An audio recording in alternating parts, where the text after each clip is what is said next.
નમસ્કાર, અમારી વિશેષ રજૂઆતમાં આપનું સ્વાગત છે. હું છું અક્ષય. હવે જ્યારે જેમ જેમ ચૂંટણીનો સમય નજીક આવી રહ્યો છે તેમ તેમ તમામ જગ્યાઓએ ચર્ચાએ જોર પકડ્યું છે કે આખરે કઈ પાર્ટીને સફળતા મળશે અને તમામ પાર્ટીઓ એડીચોટીનું જોર લગાવી રહી છે. અલગ અલગ વાયદાઓ થઈ રહ્યા છે. આખરે જનતા નક્કી કરશે કે સત્તાધારી પક્ષ 2019ની ઇલેક્શન બાદ કોણ હશે અને વિપક્ષમાં કોણ હશે. પરંતુ જ્યારે આ ચર્ચા થઈ રહી છે ત્યારે સમજવું ખૂબ જરૂરી છે કે કોઈ પણ પાર્ટીની જનરેશન ટુ જનરેશન તેમાં બદલાવ કેટલો આવ્યો છે, ચાહે તેના ફંક્શનિંગની વાત હોય કે તેના પાયાની વાત હોય. અને એટલે જ આ વાત પર ચર્ચા કરવા માટે કોંગ્રેસ પાર્ટીમાં શરૂઆતથી લઈને અત્યાર સુધી કેટલા ફેરફાર આવ્યા, અલગ અલગ જનરેશન કઈ રીતે રાજકારણ કરતું હતું અને કઈ રીતે ચૂંટાતું હતું તે વિષય પર ચર્ચા કરવા માટે મારી સાથે સ્ટુડિયોમાં ઉપસ્થિત છે કોંગ્રેસના વરિષ્ઠ અને દિગ્ગજ નેતા અર્જુનભાઈ મોઢવાડિયા, સાથે પ્રદેશના પ્રવક્તા જયરાજસિંહ પરમાર અને આપણી સાથે યુવા નેતા છે જેનીબેન ઠુમ્મર. આપ ત્રણેયનું સ્વાગત છે. પરિચયની આમ જરૂર નથી, પરંતુ આ લોકપ્રિય ચહેરા છે. જો અર્જુનભાઈની વાત કરવામાં આવે તેઓ વિપક્ષના નેતા પણ રહ્યા, તેઓ પ્રદેશના પ્રમુખ પણ રહી ચૂક્યા છે અને ખૂબ જ બહોળો અનુભવ, 40 વર્ષનો અનુભવ છે એનએસયુઆઈથી લઈને એટલે પાયામાંથી લઈને આટલે સુધી પહોંચ્યા છે. જયરાજભાઈની વાત કરીએ તો મહેસાણા જિલ્લા પંચાયતના પ્રમુખ રહી ચૂક્યા છે. અત્યારે પ્રવક્તાઓમાં ખૂબ જ જાણીતો ચહેરો છે. અલગ અલગ ટીવી ચેનલો પર ડિબેટ પર કોંગ્રેસની વાત ખૂબ મક્કમતાથી રાખનાર નેતા છે.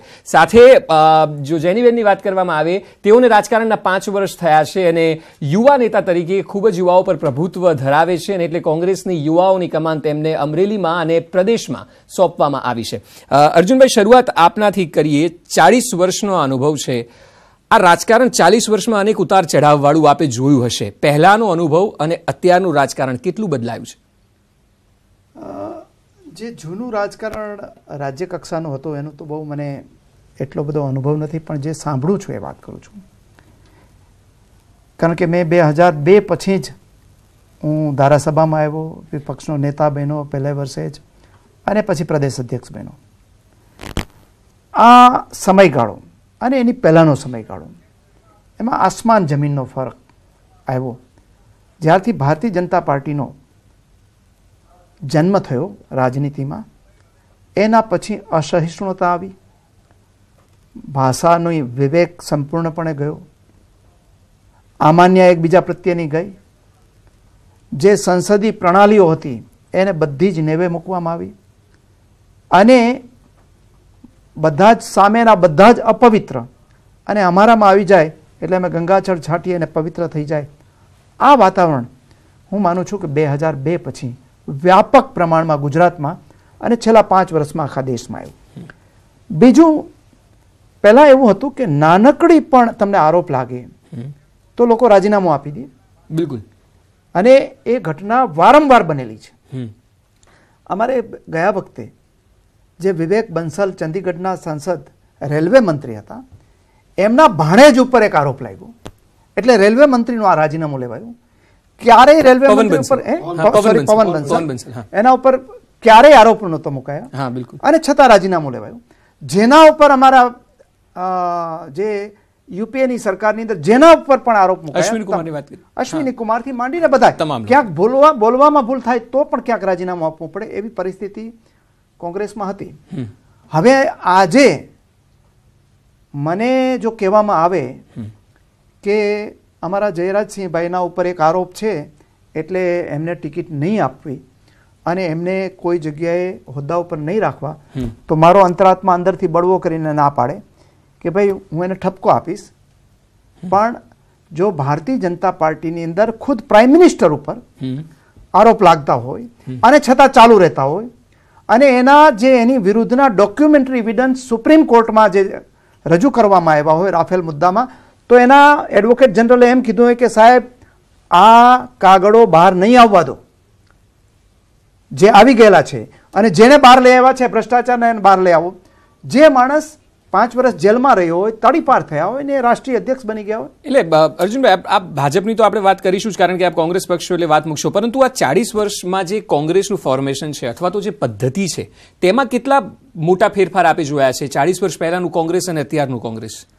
જો 40, હું એક વાત સ્વીકારું છું કે આઝાદી સંગ્રામની લડાઈની અંદર જે કોંગ્રેસના આગેવાનો હતા એવો આગેવાન હું છું એવો હું દાવો ન કરી શકું.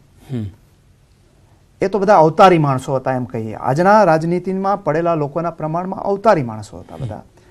જવાહરલાલ નહેરુ સોનાની ચમચી સાથે જૈનમાં, અલ્હાબાદની અંદર એનું આનંદ ભવન જોવા જાઓ તો આજે એવું મકાન ત્યાં નથી. અને એ 17 વર્ષ એમ કહે છે કે વડાપ્રધાન રહ્યા, પણ 17 વર્ષ જેલમાં પણ રહ્યા. સરદાર વલ્લભભાઈ પટેલ, મહાત્મા ગાંધી, આ બધા જ એવા હતા કે જે સંપન્ન પરિવારોમાં જન્મીને ફકીરની જેમ નીકળી ગયા, દેશ માટે ફના થઈ ગયા. આ તો મેં 3 નામ આપ્યા, આવા હજારો લોકો હતા. હવે અત્યારે ફકીર લોકો રાજનીતિમાં આવે છે અને વિદાય લે ત્યારે કરોડપતિ થઈને જાય છે. આટલું બદલાયું છે, આટલું બદલાયું છે, એ સ્વીકારવું પડે. સ્વીકારવું. અને એમાંથી હું એમ નથી કોઈને બાદ કરવા નથી માંગતો, પણ હજી પણ અમારા આદર્શો છે એ જ છે. એ સુભાષચંદ્ર બોઝ હોય, જવાહરલાલ નહેરુ હોય, મહાત્મા ગાંધી હોય કે એટલે આપે એકદમ કરેક્ટ કહ્યું કે આ અવતારી આજના યુગ પ્રમાણે એ નેતાઓએ ચોક્કસપણે અમારે સ્વીકારવું પડે. અને અમારા નહીં, આખા દેશ માટેના આદર્શો હતા અને એ સંસ્કાર અને અમે આગળ લઈ જવાની કોશિશ કરીએ છીએ. બિલકુલ. જ્યારે આપણે સંસ્કારને આગળ લઈ જવાની વાત કરતા હોય ત્યારે જયરાજભાઈ પ્રવક્તા તરીકે પણ અને સિનિયર નેતા તરીકે તમામની જવાબદારી, આપની પણ જવાબદારી છે કે જે કદાચ વારસાની વાત અર્જુનભાઈ કરી રહ્યા છે, એ હવે જો પોલિટિક્સ બદલાયું છે, સમય બદલાયો છે, તો એ પ્રકારે આપ પણ એ ફેરફાર જુઓ છો કે જે 25 વર્ષ પહેલા આપે વિદ્યાર્થી પાંખમાં શરૂઆત કરી ત્યારથી લઈને જેમ જેમ સમય વીતતો ગયો એ વિદ્યાર્થી પાંખનું રાજકારણ પણ બદલાઈ ચૂક્યું છે, જે 25 વર્ષ પહેલા આપના સમયમાં અલગ હતું. અક્ષય, અમે જ્યારે વિદ્યાર્થી કાળમાં યુનિવર્સિટીનું કેમ્પસ પોલિટિક્સ કહેવાય છે, એ વખતે શરૂઆતથી જ જાહેર જીવનનો શોખ કોલેજમાં આવ્યા ત્યારથી, અને જે દિવસથી જોડાયા એ દિવસથી જ વિપક્ષમાં, સચિવાલયનો દરવાજો અમે જોયો નથી. અમે જે દિવસથી રાજનીતિમાં આવ્યા જાહેર જીવનમાં ત્યારથી આજ સુધી વિપક્ષમાં જ રહ્યા છીએ. એટલે સત્તા માટે આવ્યા કે એવું નહીં. તમે જો આઝાદીનું આંદોલન ચાલતું હતું તો સામાન્ય રીતે કોંગ્રેસ પક્ષની સ્થાપના 1885માં થઈ, તો એ આ દેશને ગુલામીમાંથી મુક્ત કરવા માટે થઈ હતી. એ વખતે ભગતસિંહથી લઈ ચંદ્રશેખર કે રાજગુરુ કે એ તમામ લોકો, મંગલ પાંડેથી લઈને 1857નો જ્યારે વિપ્લવ થયો ત્યારથી તે છેક આઝાદી મળી ત્યાં સુધી. ગાંધીજી તો 1930માં આવ્યા, એ પછી બધા નેતાઓ જોડાતા ગયા. જવાહરલાલ નહેરુજી પણ આવ્યા, અર્જુનભાઈ સાહેબે જે અહીંયા ઉલ્લેખ કર્યો. બિલકુલ. તો એમાંથી એક પણ વ્યક્તિને એવો ખ્યાલ નહોતો કે સત્તા માટે નહોતો આવ્યા, દેશ આઝાદ થશે એવો પણ ખ્યાલ નહોતો, પણ આઝાદ કરાવવો છે. એક જ ધૂન મનમાં, એક જ ધૂન કે આ દેશને ગુલામીમાંથી મુક્ત કરવો છે અને અંગ્રેજોની ચુંગાલમાંથી છોડાવવો છે. એક ધૂન સાથે જેમ જોડાયા હતા એવી અમે એક ધૂન સાથે જોડાયા હતા. અને એટલા માટે મને યાદ છે, હું NSUM હતો કોલેજ કાળમાં, ત્યારે હું સાહેબની સાથે એકવાર પહેલી વખત મારી એમની જ્યારે મુલાકાત થઈ અર્જુનભાઈ સાહેબની, ત્યારે હું એમની કારમાં બેસીને પ્રાસલા ગયેલો ધર્મબંધુજીના ત્યાં. અને એ ગયા ત્યારે પણ હેતુ તો જાહેર જીવનની સ્વચ્છતા, એની મલિનતા કેવી રીતે દૂર થાય, એટલે અમારા મનમાં પહેલેથી એવી એક સ્પષ્ટ છાપ. અમારે ત્યાં મિટિંગો પણ થાય ને તો ક્યારે પ્રજાની આંખમાં ધૂળ કેવી રીતે નાખવી, ચૂંટણીઓ કેવી રીતે જીતાય, પ્રજાને કેવી રીતે આંજવી અથવા અંજાઈ દેવી, આવી કોઈ ચર્ચા ક્યારેય નથી થતી. અમારે ત્યાં આંતરિક જબરજસ્ત મજબૂત લોકશાહી છે. મિટિંગોની અંદર ઉગ્ર રજૂઆત એવી થાય કે ઘણીવાર મીડિયાના માધ્યમને સમાચારો મળી જાય, પણ અમારે ત્યાં ઝઘડો હોય પ્રદેશ પ્રમુખની સામે ઊભા થઈને કે રાષ્ટ્રીય અધ્યક્ષની સામે પણ ઊભા થઈને અને ગમે તેવો નાનો કાર્યકર બોલે, પણ શું બોલે કે અમારે ત્યાં પાકનો વીમો નથી આવ્યો એના માટે શું કરો છો, અમારે ત્યાં ખાતરના ભાવ આટલા થયા છે એના માટે તમે શું કરો છો, ઠરાવ એનો કરો. તમે જો બીજા પક્ષની અત્યારે વાત કરવાનો મતલબ નથી, પણ બીજા પક્ષમાં હંમેશા એવી ચર્ચાઓ થાય છે કે આવા કિમિયા કરો, આવા પોસ્ટરો લગાવો, આવા અખતરાઓ કરો, આવા નાટક કરો જેથી પ્રજા આકર્ષાય. તમે જો ભરત પંડ્યાનું નિવેદન આવ્યું હતું, ન કહેવું જોઈએ મારે, આજે એમનો ઉલ્લેખ કરવો નથી, પણ અત્યારે એમ કે રાષ્ટ્રવાદનો પ્રજાની અંદર જે માહોલ છે, જે જુવાળ છે, એને તમે મતમાં તબદીલ કરો. આપ જયારે બદલાયેલા રાજકારણની ને ખાસ યુવાઓની જયારે વાત કરો છો ત્યારે જેનીબેન મારે આપને એ પૂછવું છે કે કોંગ્રેસનો જે યુવા છે, NSUIમાં જે છે, વિદ્યાર્થી પાંખમાં જે છે, અથવા તો યુવા નેતા તરીકે કામ કરે છે, એ કેટલો સશક્ત છે, કેટલું એને બળ પૂરું પાડવામાં આવે છે જેથી કરીને તે સોશિયલ મીડિયાની વાત હોય, ડિજિટલ રહેવાની વાત હોય, આ તમામ બાબતોમાં એ ભારતીય જનતા પાર્ટીને ટક્કર આપી શકે? આપનું શું કહેવું છે, કેટલો સશક્ત છે?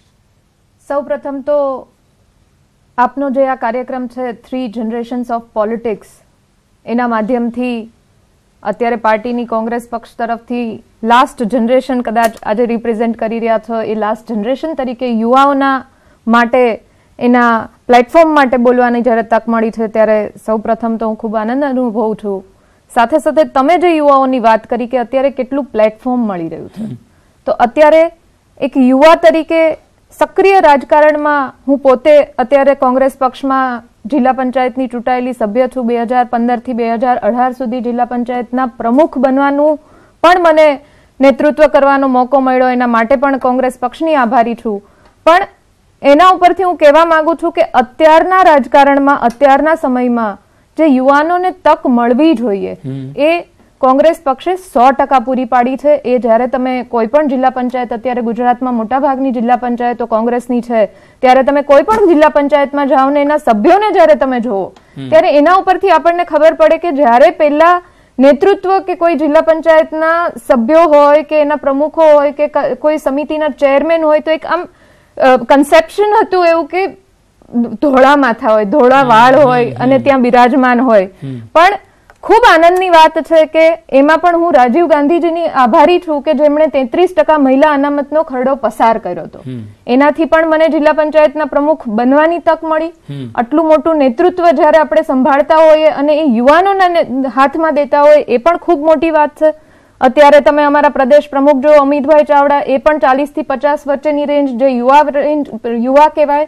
અમારા CLP લીડર એ પણ યુવા કહેવાય, પરેશભાઈ ધાનાણી. એટલે અત્યારનો જે જમાનો આવ્યો છે એ યુવાનોનો આવ્યો. જેનીબેન, આપને એ પૂછવું છે કે જો યુવાઓની વાત થઈ રહી છે, પરંતુ એક નેગેટિવ પોઈન્ટ એ પણ છે કે આજનો યુવા અભ્યાસ નથી કરતો. સોશિયલ મીડિયા પર કોઈ વિડીયો વાયરલ થઈ ગયો, વોટ્સએપ પર, ફેસબુક પર, ટ્વિટર પર, તેને સાચો માની લે છે.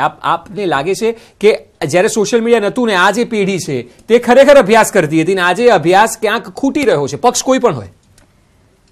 તમે જે વાત કરી કે અભ્યાસ નથી કરતા, we all are in 21st century, કે આપણી પાસે જે મીડિયાની માહિતી મળવી જોઈએ એના માધ્યમો જે પહેલા લિમિટેડ હતા એના બદલે એનો રેશિયો વાસ્ટ થઈ ગયો છે. કે આપણા હાથમાં મોબાઈલ પણ છે, આપણા હાથમાં ઇન્ટરનેટ પણ, લેપટોપ પણ છે, આપણા હાથમાં આઈપેડ પણ છે, ટીવી પણ છે ને ટીવીમાં હન્ડ્રેડ્સ ઓફ ચેનલ્સ પણ છે. એટલે તમે જે વેરીફાઈની વાત કરો છો, પહેલા એવું હતું કે જ્યારે રોંગ ઇન્ફોર્મેશન મળતી તો નેક્સ્ટ ડે જ્યારે ન્યૂઝપેપરમાં રીડ કરતા કે ટીવીમાં જોતા ત્યારે એને વેરીફાઈ કરી શકાતા હતા. અત્યારે પ્લેટફોર્મ્સ એટલા બધા થઈ ગયા છે કે ક્યાંક કન્ફ્યુઝનના લીધે પણ વેરીફાઈ નથી થઈ શકતા. હું ફેક ન્યૂઝ તરફ જઈ રહ્યો છું કે જે ફેક ન્યૂઝ સોશિયલ મીડિયા પર જાય છે. ધારો કે એક એક્ઝામ્પલ આપવામાં આવે કે આપની જ પાર્ટી તેનો ભોગ બને છે, કે નહેરુ ગાંધી પરિવારની વાત હોય કે અલગ અલગ લોકોની વાત હોય, તેને ફેક ન્યૂઝ બનાવવામાં આવે છે અને યુવા માનતો થઈ ગયો છે, તો એ તો બદલાવ છે. પણ એ આપણે માનીએ છીએ કે યુવા માનતો થઈ ગયો છે, એમને પણ કદાચ ફેક્ટની માહિતી, કદાચ ફેક્ટ જાણવા કે ફેક્ટ સમજતા 2-4 અઠવાડિયા પછી કે 2-4 દિવસ પછી એને ફેક્ટની ખબર પણ પડી ગઈ હોય એવું પણ બની શકે. પણ ફેક્ટ સુધી તો હું માનું છું યુવા હોય કે કોઈ પણ એજ હોય એ જાય જ છે અને નો ડાઉટ કે સ્પ્રેડ થાય છે, પણ એના માધ્યમો પણ વધી ગયા છે. એ પણ એક કારણ છે કે રૂમર્સ સ્પ્રેડ બહુ જલ્દીથી થાય છે, પણ એનું સમાધાન થતા થતા ક્યાંક આપણે 10%-20% સુધી નથી પહોંચી શકતા. પણ એવું પણ નથી કે બધા જ એવું માનવા માંડ્યા છે કે જે રૂમર્સ છે એ દેશ માટે સારું છે. એવું ના થાય તો સારી જ વાત છે. કોઈ પણ પક્ષ યુવા જે છે તે વેરીફાઈ કરતો હોવો જોઈએ, જેથી કરીને સાચો ઇતિહાસ ખબર પડે, જે પણ કોઈ પણ પક્ષનો હોય. અર્જુનભાઈ, મારે આપને પૂછવું છે કે આપે એ સમય પણ જોયો કે જ્યારે રાજીવ ગાંધી કોંગ્રેસનું નેતૃત્વ કરતા, ઇન્દિરા ગાંધી એમની પહેલા, ત્યારબાદ સોનિયા ગાંધીએ કમાન સંભાળી, હવે રાહુલ ગાંધી કરે છે. આજે 4 પેઢી ત્યાં છે, તેમાં કોંગ્રેસના ફંક્શનિંગમાં કોઈ મેજર બદલાવ છે કે જે આપ ફીલ કરી રહ્યા હોય કે દરેક નેતાની એક અલગ સ્ટાઇલ હોય છે, તો એ મેજર બદલાવ કયો છે? જુઓ, એ વાત કરું પહેલાં, આપે જે ફેક ન્યૂઝની ને યુવાનો માટે જે અભ્યાસ ઓછો થાય છે એની વાત કરું. અમારી જેનીની વાતમાં હું થોડો ડિફર થાઉં છું કે અત્યારે યુવાનો છે એની પાસે સૌથી વધારે એક્સેસિબલ જો કોઈ હોય મોબાઈલ, તો આ મોબાઈલ છે. એની બહાર એની દુનિયા જ નથી. અને એમાંય જનરલી જો યુવાનો ગૂગલ કે વિકીપીડિયામાં જતા હોય તો વાંધો નથી, પણ ટાર્ગેટેડ ફેક ન્યૂઝ માટે સૌથી વધારે યુવાનો ભણે છે વોટ્સએપ યુનિવર્સિટીમાં. હા, એ વોટ્સએપ યુનિવર્સિટી એક ટર્મ છે. અને એ વોટ્સએપ યુનિવર્સિટી દેશનું સૌથી મોટો દુશ્મન છે. હું એ જ કહી રહ્યો છું, બિલકુલ. અને એને કારણે આ દેશની અંદર કતલેઆમ પણ થઈ છે.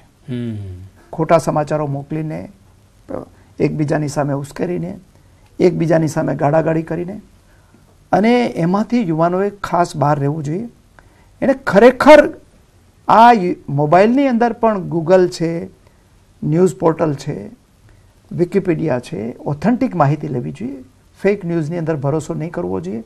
અને આપણે વાત સાચી કરી કે સૌથી વધારે ભોગ જો બન્યા હોય તો એ અમે બધા બન્યા છીએ કે કોઈ એક ધર્મની બ્રાન્ડ એક ઉપર નાખી દેવી, ધર્મો વિશે એકબીજાને. હું સવાયો હિન્દુ ત્યારે જ કહું કે સામેના ધર્મવાળાને વધારે ગાળવું દઉં, પણ મને એમ પૂછવામાં આવે કે તમે ગીતાના 5 શ્લોક બોલી જાઓ તો મને નહીં આવડે. એને ખબર જ નથી. એને ખરેખર તો જો સાચો હિન્દુ બનવું હોય તો ગીતાનું જ્ઞાન છે. મહાત્મા ગાંધીએ જે આપેલું હતું, મોરારજી દેસાઈએ ગીતા ઉપર લખ્યું છે, જે હિન્દુ હતા, જે મહાત્મા ગાંધીએ લખેલું હતું, જે બીજા લોકોએ લખેલું હતું, એ વાંચવું જોઈએ. પણ એ નહીં વાંચે, પણ સામેના ધર્મનો વિડીયો આપણે ફોરવર્ડ કરીએ. એક મુદ્દો જ્યારે જયરાજભાઈ લોકશાહીની વાત જ્યારે આવે ત્યારે આપની પાર્ટી પર હંમેશા કહેવાય છે કે જે 75માં જે થયું એ ડિક્ટેટરશીપ હતી, કે ભાઈ લોકશાહી પૂરી કરવાની વાત હતી, તેવું વિરોધીઓ હંમેશા કહે છે. ત્યારથી લઈને પછી પરિવારવાદની વાત થઈ કે એક જ પરિવારના સભ્યો એ કોંગ્રેસનું નેતૃત્વ કરે છે. તો એ સ્થિતિ તો ક્યારેય નથી બદલાતી. જે લોકો એક ભાવના લઈ રહ્યા છે, આપની સ્પષ્ટતા એ વધારે જરૂરી છે કે 75 થી લઈને આજે જ્યારે રાહુલ ગાંધી અને પ્રિયંકા ગાંધી કમાન સંભાળી રહ્યા છે, તો આમાં કેમ કોઈ ફરક નથી દેખાતો કોંગ્રેસ પાર્ટીમાં? સરસ વાત કરી અક્ષય. આપના ન્યૂઝ 18ના પ્રતિષ્ઠિત માધ્યમથી આ વાત લોકો સમક્ષ પણ જશે. ઓલ ઇન્ડિયા કોંગ્રેસ કમિટી એટલે ઇન્ડિયન નેશનલ કોંગ્રેસના પહેલા અધ્યક્ષથી લઈને છેક રાહુલ ગાંધી સુધીના અધ્યક્ષ તમે જોઈ લો તો 61 અધ્યક્ષ બને છે. જુદા જુદા કોઈ અધ્યક્ષ 2 વાર 3 વાર રિપીટ થયો એવું બની શકે એમના કાળક્રમમાં. પણ જે 61 અધ્યક્ષ થયા છે એમાંથી ગાંધી પરિવારના 7 જ અધ્યક્ષ થયા છે. અને એમાં મહાત્મા ગાંધી પણ આવી જાય, દાખલા કે સરદાર વલ્લભભાઈ પટેલ પણ આવી જાય, એની બેસન્ટ પણ આવી જાય છે, રવિચંદ્ર બેનર્જી પણ આવી જાય, અસંખ્ય નામો છે, કામરાજસિંહ સહિત. એટલે પહેલા તો 61માંથી 7 એટલે એવું કેવું ખોટું છે કે એક માત્ર એક જ પરિવારના લોકો આવે. નંબર 2, આ એક જ પરિવાર એવો છે આખા રાષ્ટ્રમાં નહીં, આખા વિશ્વમાં કહું છું. પાકિસ્તાનમાં તમે જાઓ તો ભૂટો પરિવાર છે, અમેરિકામાં જાઓ તો કેનેડી પરિવાર છે. એ સિવાયના પરિવારો તો એટલા બધા સર્વાઈવ થયા નથી. દુનિયાની વાત કરું છું, જે એરિસ્ટોક્રેટ ફેમિલી છે વિશ્વમાં, એમાં સૌથી વધુ આ રાષ્ટ્ર માટે કે કોઈએ પોતાના દેશ માટે કુરબાની આપી હોય એવો એક માત્ર એરિસ્ટોક્રેટ પરિવાર છે. એરિસ્ટોક્રેટ શબ્દ વાપરું છું એટલે સમજો કે કડકો નહીં, ખૂબ દાણાત્ય પરિવાર, બધું જ સુખી સંપન્ન, કશું જ સત્તાથી ના મેળવવાનું હોય છતાંય રાષ્ટ્ર માટે ફના થઈ ગયો હોય એવો કોઈ પરિવાર હોય તો માત્ર નહેરુ ગાંધી પરિવાર છે. હવે એની વાત કરું કે આ પરિવારની 2 પેઢી જેલમાં ગઈ છે. મોતીલાલ નહેરુ, જવાહરલાલ નહેરુ, 2 પેઢી. સાહેબે ઉલ્લેખ કર્યો, અર્જુનભાઈ સાહેબે, 2 પેઢી જેલમાં ગઈ છે. 2 પેઢી શહીદ થઈ ગઈ છે, ફના થઈ ગઈ છે. ઇન્દિરા ગાંધી 36 ગોળીઓ વાગી હતી. રાજીવ ગાંધી બૂટ પરથી ઓળખાયા હતા. બૂટ પરથી અંગ્રેજીમાં પણ કહેવત છે કે they died with their boot on, એટલે સરહદ પર મળેલો સૈનિક એના પગમાં બૂટ પહેરેલા હોય તો એને શહીદ ગણો, એવો આંતરરાષ્ટ્રીય નિયમ છે. એમાં રાજીવ ગાંધી આવ્યા હતા, સમજો, આંતરરાષ્ટ્રીય. એટલે બે પેઢી જેલમાં ગઈ આ રાષ્ટ્ર માટે, 2 પેઢી ફના થઈ ગયા રાષ્ટ્ર માટે, અને 2 પેઢીએ ત્યાગ કર્યો.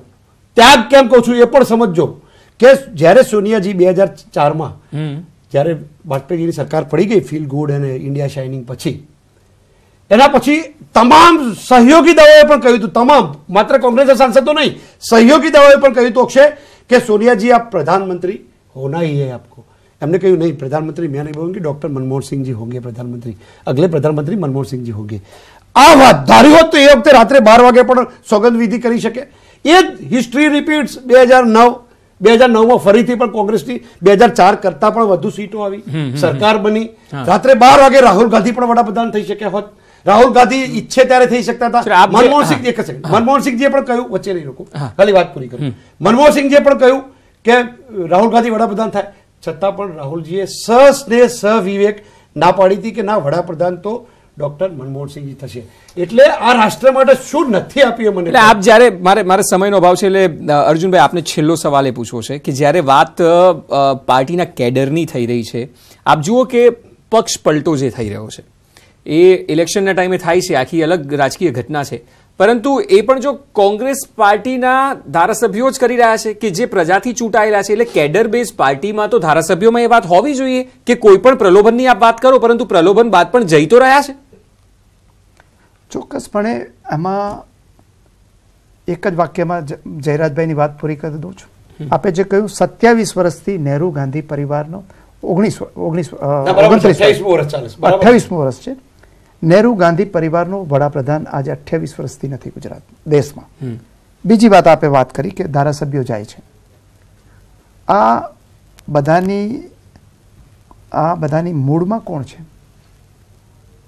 એ ગુજરાતની અંદર તો નાને પાયે એ લોકો કરાવે છે, પણ દેશમાં ભારતીય જનતા પાર્ટીએ સાબિત કરી દીધું કે તમારી પાસે નાણાંની કોથળી હોય તો બહુમતીની જરૂર નથી. એ ગોવા હોય, મણિપુર હોય, ત્રિપુરા હોય, મેઘાલય હોય કે પછી તમારે કર્ણાટકા હોય, બધી જગ્યાએ આ જ ધંધો કર્યો છે. હવે ગુજરાતની અંદર એ ચૂંટણી આવે છે એટલે કરાવે છે. એમાં પરસોત્તમ સાબરિયાનો દાખલો બહુ સારો છે, જેને એમ કીધું તો મોટામાં મોટો ભ્રષ્ટાચારી છે, પણ ભાજપના મશીનમાં વાત કન્ટિન્યુ કરો. પરંતુ જો જે કોંગ્રેસ પાર્ટીમાં જે આપે શરૂઆત કરી કે અવતારી નેતાઓ હતા, એવા ફરીવાર ના થાય. પાર્ટીની એક બેકબોન છે, પાર્ટીના ડૂઝ એન્ડ ડોન્ટ્સ છે, રૂલ્સ છે કે જે એ વિચારધારાથી પ્રેરાય એ પાર્ટીમાં જોડાય. હવે એ જ વિચારધારા વાળો ધારાસભ્ય અચાનક બદલાઈ જાય, એ જ વિચારધારા વાળા લોકો પેલા તરફ જતા રહે, તો એ તો બદલાયેલું રાજકારણ. આ બધાની અંદર ગયા વર્ષે અમારામાંથી પક્ષ પલટો કરાવ્યો હતો એમને 14 જણાની 17 જણા, એની પહેલા થોડા ગયા. એ 17માંથી 3 જ ચૂંટાયા. હવે આ પણ હમણાં 5 લોકોને પક્ષ પલટો કરાવ્યો ટોટલ. એમાંથી 3 ને તો મિનિસ્ટર બનાવ્યા, 2 ને મિનિસ્ટર બનાવ્યા છે. બાકીનાને કંઈક ને કંઈક આપવાના છે, કંઈક બીજું પણ આપ્યું હશે, એ જાણે અને ભાજપ જાણે. પણ આમાંથી પ્રજા એને પસંદ કરતી હોતી નથી.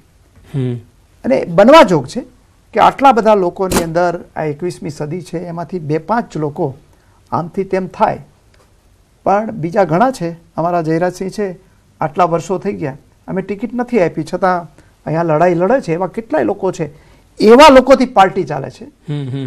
ચૂંટાવામાં તો મને એક વખત ટિકિટ આપી એટલે હું ચૂંટાયો. હવે ટિકિટ વગર તમે જાઓ એક વખત મેદાનમાં તો ખબર પડે કે ત્યાં 500 મત કે 1000 મતે ના મળે.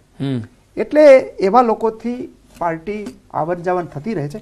પણ સવાલ એટલો છે કે ભારતીય જનતા પાર્ટી જે પાર્ટી વિથ ધી ડિફરન્સ હતું એ સાચું પાડી દીધું કે આ બીજા કરતાં અલગ છે. ખરીદ પારોખની અંદર સૌથી વધારેમાં વધારે માહિર પાર્ટી છે. તો જે પ્રકારે તેઓ જણાવી રહ્યા છે, આ 3 જનરેશનની વાત છે અને કોંગ્રેસ કેટલી બદલાઈ છે તેઓ તેની વાત કરી રહ્યા છે. ચેલેન્જીસ છે કોંગ્રેસ પાસે, જેમ કે પક્ષ પલટાની વાત કરવામાં આવે, પરંતુ અર્જુનભાઈ કહી રહ્યા છે કે તેનાથી ફરક નહીં પડે, જનતા એ જવાબ આપશે. આવનારા સમયમાં અલગ અલગ મુદ્દાઓ પર ચૂંટણી થશે, જનતા જનાર્દન નક્કી કરશે કે આ દેશનો સુપ્રીમ પાવર 2019 બાદ કયા પક્ષને આપવો. તો 3rd જનરેશન પોલિટિક્સમાં અમારી વિશેષ રજૂઆતમાં હાલ બસ આટલું જ. વધુ સમાચાર માટે આપ જોતા રહો News 18 ગુજરાતી. નમસ્કાર.